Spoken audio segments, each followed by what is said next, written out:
रिश्तेदारियों में बहुत औपचारिकताएं होती हैं मेरे भाई। रिश्तेदारी में ऊंच नीच की बातें होती हैं। रिश्तेदारी वो होती है, कोई मुझसे पूछे कि रिश्तेदारी महान होती है या दोस्ती, तो मैं पुलक सागर कहूंगा रिश्तेदारी छोड़ सकता हूं, लेकिन दोस्ती सबसे बड़ी चीज हुआ करती है।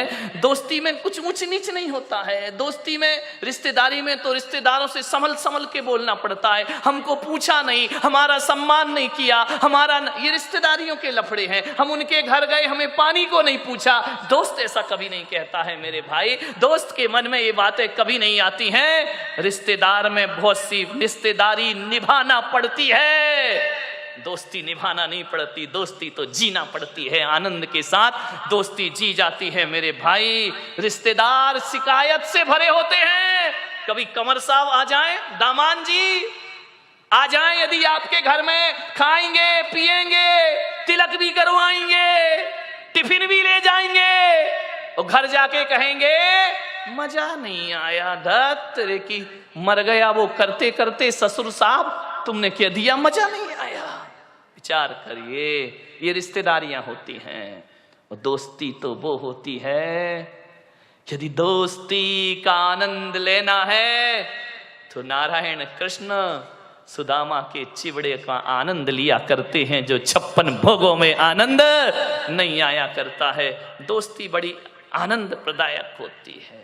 आपसे एक निवेदन है, मैं जहां तक सोचता हूं कि अब्दुल कलाम को यदि गलत संगति मिल जाती तो मेरा पूरा विश्वास है कि अब्दुल कलाम लादेन बन गए होते, और लादेन को अच्छी संगति मिल जाती तो लादेन अब्दुल कलाम बन गया होता। ध्यान रखिए, राम को अच्छी संगति मिली, वो महान हो गए।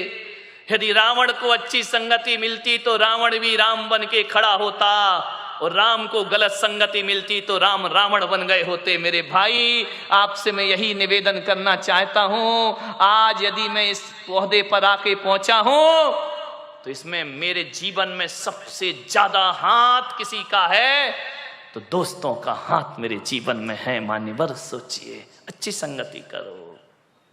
मालूम है, गंगा जैसी नदी में यदि नाली का पानी मिल जाए तो कहते हैं कि नाली का पानी गंगा जैसा पूज्य हो जाया करता है। गंगा में नाली का पानी मिले तो वो गंगा जल हो जाया करता है, और गंगा जल को यदि नाली में डाल दिया जाए तो वो गंदा जल हो जाया करता है, वो अपवित्र हो जाया करता है। संगति करो तो गंगा जैसों की करो, जहां जाकर के हमारा ये गंदगी में शरीर पवित्र हो जाए। एक कोयले की बोरी में, कोयला जानते हैं, मैलाएं क्या, बड़ा कठिन है, कोड़सा है, यही कोड़सा, हाँ चलेगा, बहुत कठिन है भाई।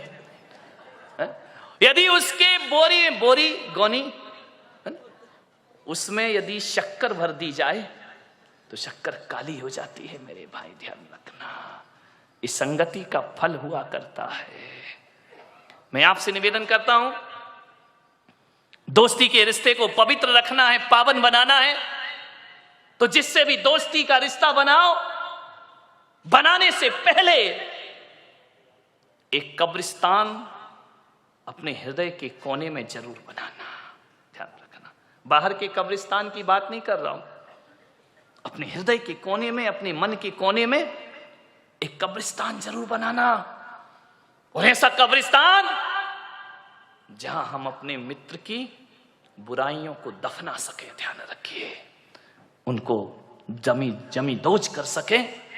हर मित्र में अच्छाई और बुराई दोनों हुआ करती है। मेरे भाई, आपसे निवेदन है, यदि दोस्ती को अच्छा रखना है तो मित्रों की बुराइयों को सीने में दबा के रखना पड़ता है। ऐसा कब्रिस्तान जहां हम मित्र के दोषों को छिपा सके, बहुत कठिन काम है। प्रशंसा करना बहुत आसान है मेरे भाई, कमियों को छिपाना बहुत कठिन काम हुआ करता है।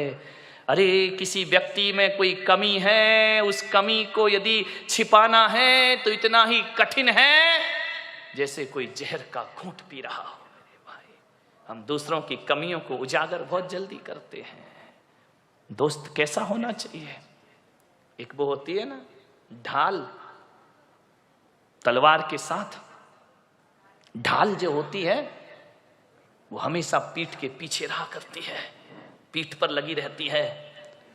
लेकिन जो ढाल जो पीठ पर है, लेकिन जब उसका दोस्त रणभूमि में खड़ा होता है और जब उस पर तलवारों से आक्रमण होता है तो पीछे की ढाल छाती के सामने आ जाया करती है।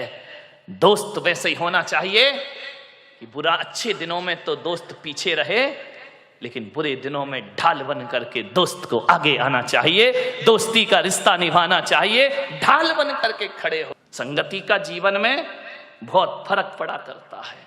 एक संत के पास 2 तोते थे। एक आदमी उनके यहां बैठने गया संत जी के दर्शन करने। दोनों तोते अलग अलग पिंजरे में बंद थे। अब जैसे ही पहुंचे तो एक तोता बोला, आइए राम राम, स्वागत है आपका, स्वागतम, आइए बैठिए। आदमी को बड़ा अच्छा लगा कि यार तोता कितना मीठा बोल रहा है। जय जिनेन्द्र, राम राम, आइए भाई साहब बैठिए, अतिथि देवो भव, आपका स्वागत है, आपका सम्मान है। इतना सुकून मिला उसको। वो मुड़ा थोड़ा सा दूसरे तोते की तरफ, दूसरा तोते ने इतनी गालियां बकी, इतनी गालियां बकी, मारो, काटो, पीटो, पकड़ो, लूटो। अरे उसने कहा कि संत जी क्या मामला है? एक तोता गालियों पे गालियां बक रहा है और एक तोता आइए स्वागतम बड़ा मीठा शब्द बोल रहा है। संत ने कहा, मैंने इन तोतों से कुछ जिंदगी का पाठ पढ़ा है। बोले क्या पाठ पढ़ा है? बोले जब ये तोते पैदा हुए थे, एक तोता मैंने डाकू के घर भेज दिया था और एक तोता मैंने साधु के घर भेज दिया था। अरे जो साधु का तोता था वो कहता था राम राम तुम्हारा स्वागत है, और जो डाकू के घर पला है वो कहता है मारो, काटो, पकड़ो और लूटो। ये संगति का फल है। तोता तो एक ही है ना, किस घर में पड़ा है? एक बात याद रखना, भीलनी के घर में पड़ा हुआ चंदन तिलक लगाने के काम नहीं आता, चूल्हे में जला करके रोटियां बनाया करती है। ध्यान रखना, भीलनी के घर में रखा हुआ हीरे का टुकड़ा आभूषण नहीं बनता है, वो पैर घिसने के काम आया करता। कहां पड़े हो आप? चंदन पड़ा चमार घर, ध्यान रखिए, नित नित कूटे चाम। चंदन कहां जाना चाहिए? किसी पंडित पुजारी के पास जाए तो माथे का तिलक बनेगा, और ऐसी जगह चला जाए जहां रोज चमड़ा कूटा जाएगा। ध्यान रखिए, सोचना है आपको, आप कीमती हैं, आप महत्वपूर्ण हैं। दोस्ती को ध्यान में रखिए, किसके साथ आपका उठना बैठना है। एक बात याद रखना, मैं खाने में बैठकर दूध पीना खराब है।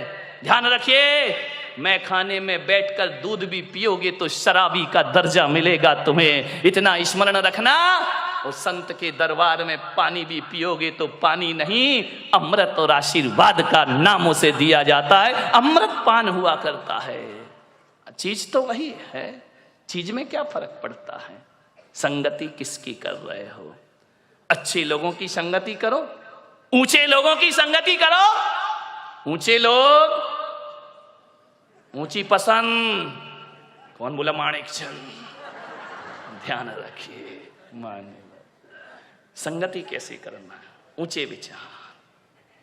मैं जब स्कूल में पढ़ता था, पढ़ाई में बहुत वीक था, बहुत कमजोर।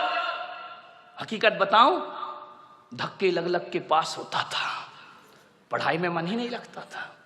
दुनिया भर की शैतानी में मन लगता था, पढ़ने लिखने में कोई दिमाग नहीं, बस इसी में खुश थे। कभी देखने ही नहीं कितने परसेंट, और हमारे समय तो परसेंटेज का लफड़ा ही नहीं था। इस क्लास से उस क्लास में चले गए, पास हो गए, ना माँ बाप को कुछ पड़ी है ना हमें कुछ पड़ी है। जाकर के देखा, बोले क्या रिजल्ट पास, नाचते गाते आ गए। जानते ही नहीं थे 90% क्या होते हैं। आजकल के बच्चे को तो 98% आ जाए तो डिप्रेशन में चला जाता है, 2% कम क्यों हुए। हम लोग तो कोई लफड़ा ही नहीं था, आ गए, पास हो गए, निकल गए, बैठ गए अगली क्लास में, कोई परसेंटेज की बात नहीं थी। कई बार तो 5 नंबर का ग्रेस भी लग के अगली क्लास में बिठा दिया जाता था। मान्यवर सोचिए, बड़ी पढ़ाई बड़ी मजेदार थी। फेल भी हो गए तो कोई टेंशन नहीं। एक लड़का फेल हो गया था हमारी क्लास में बचपन में। अब वो फेल तो हो गया बेचारा, बड़ा रो रहा। मैंने कहा काहे को रोता है यार, हो गया, फेल हो गया। स्कूल अगर आए तो पढ़ना ही पड़ेगा, पढ़ाई गर जहर है तो पीना ही पड़ेगा। उस समय मैंने एक कविता लिखी थी, गिर गिर के पढ़ाई में संभलते ही रहेंगे। ये मेरी बचपन की कविता। गिर गिर के पढ़ाई में संभलते ही रहेंगे, गर फेल भी हो जाए तो पढ़ते ही रहेंगे। जिसने किया फेल वही पास करेगा, पढ़ाई अगर जहर तो पीना ही पड़ेगा। हाँ, कितने खुश हो गए। देखो ऐसी बातें इतनी जल्दी आ जाती हैं। अरे जो फेल कर रहा वही पास करेगा, टेंशन काहे को ले रहा है, अभी नहीं करेगा अगले साल करेगा। आज की पढ़ाई बिल्कुल अलग हो गई है। ध्यान रखना, मैं पढ़ता था, पीछे की लाइन में बैठता था, मेरे नंबर कम आते थे। मेरे एक शिक्षक थे, आज मुझे स्मरण में आ रहे हैं, डी भारत, क्रिश्चियन थे। वो मुझे बहुत प्यार करते थे बचपन में। वृद्ध थे, रिटायर्ड होने के बाद भी वो स्कूल पढ़ाते थे कि मैं सरकार की पेंशन जो मिलती है ना, ये फ्री में नहीं खाऊंगा, जब तक हाथ पैर चल रहे हैं स्कूल रोज आऊंगा। ऐसे वह शिक्षक थे। उन्होंने एक दिन मुझे बुलाया कि इधर आओ, तुम देखने में तो बड़े अच्छे हो। उस समय तो मैं अच्छा ही था, क्यों अभी गड़बड़ लग रहा हूं क्या? ध्यान रखिए। उन्होंने कहा इधर आओ, तुम पढ़ते लिखते क्यों नहीं हो? मैंने कहा पढ़ता तो दिमाग में कुछ नहीं चढ़ता है। बोले नहीं चढ़ेगा। मालूम है, मेरी संगति खराब थी, गलत लोगों के साथ पीछे की सीट में बैठता था, मस्ती करना, टीचर पढ़ा रहा है एक दूसरे की छेड़छाड़ करना, टीचरों के नाम रखना उल्टे सीधे। स्कूलों में तो यही होता है, और क्या करोगे? उनको चिढ़ाना, उनकी नकल करना, वो चले गए तो ब्लैक बोर्ड में उनका चित्र बनाना, चित्र बना रहे सर का, बन गया बंदर का। बड़ी आफत होती थी। उन्होंने कहा इधर आओ, देखने में बड़े अच्छे हो लेकिन काम तुम्हारी बहुत गड़बड़ है, पढ़ाई में आगे बढ़ो। मैंने कहा मैं नहीं लगता मन। स्कूल क्यों आते हो? माँ बाप भेजते हैं, आना तो मैं बिल्कुल नहीं चाहता हूं, लेकिन अब भेजते हैं तो भेजते, मैं करूं क्या? उन्होंने कहा इधर आओ, तुम्हारा पढ़ने में मन लगेगा। मैं 8th क्लास तक बहुत घटिया नंबर से पास होता था, बड़ी मुश्किल से।